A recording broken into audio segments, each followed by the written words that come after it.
বাংলাদেশে সংখ্যালঘু নির্যাতন বন্ধ ও চিন্ময় কৃষ্ণদাস প্রভুর মুক্তির দাবিতে ম্যানচেস্টার দূতাবাসের সামনে নর্থ ওয়েস্ট ইংল্যান্ডের বাঙালি সনাতনী সম্প্রদায় এক প্রতিবাদ সভা ও বিক্ষোভের আয়োজন করেন। শঙ্খধ্বনি ও মঙ্গলাচরণের মাধ্যমে প্রতিবাদ ও বিক্ষোভের সূচনা হয়।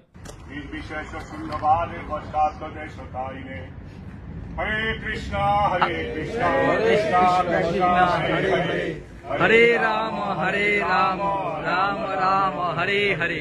যুক্তরাজ্যের বিভিন্ন শহর Bradford, Hyde, Aston, Leeds, Liverpool, Oldham ও রচডেল থেকে সনাতনী সদস্যবৃন্দ দলে দলে যোগ দেন। তারা বাংলাদেশে সনাতনী সম্প্রদায়ের বলিষ্ঠ কণ্ঠস্বর, অহিংস আন্দোলনের বিপ্লবী নেতা, জাগরণ মঞ্চের মুখপাত্র চিন্ময় দাস ব্রহ্মচারীর মিথ্যা মামলা প্রত্যাহারের দাবি জানান।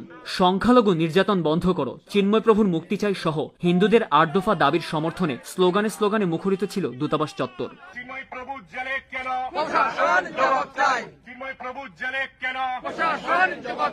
প্রতিবাদ সভায় বক্তব্য রাখেন অমর বৈদ্য, রঘুরাম দাস, রিঙ্কু ভট্টাচার্য, রতন চৌধুরী, লাকি দত্ত, লাভলি দত্ত ও বিশাল দে।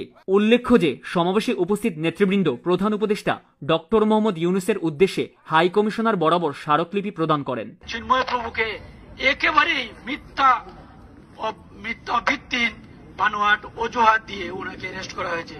উনি যে অহিংস আন্দোলন করেছেন এটা বাংলাদেশের রাজনৈতিক ও রাজনৈতিক সবার জন্য শিক্ষণীয়।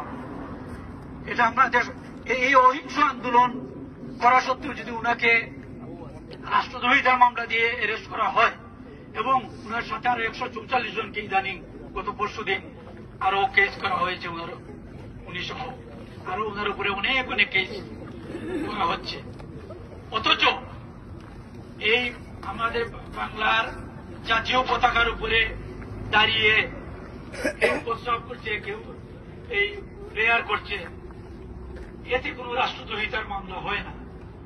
আর এত অহিংস আন্দোলন করেছেন চিন্ময় প্রভু, আমাদের বাংলাদেশ সনাতনী গণজাগরণ মঞ্চের মুখপাত্র হিসাবে।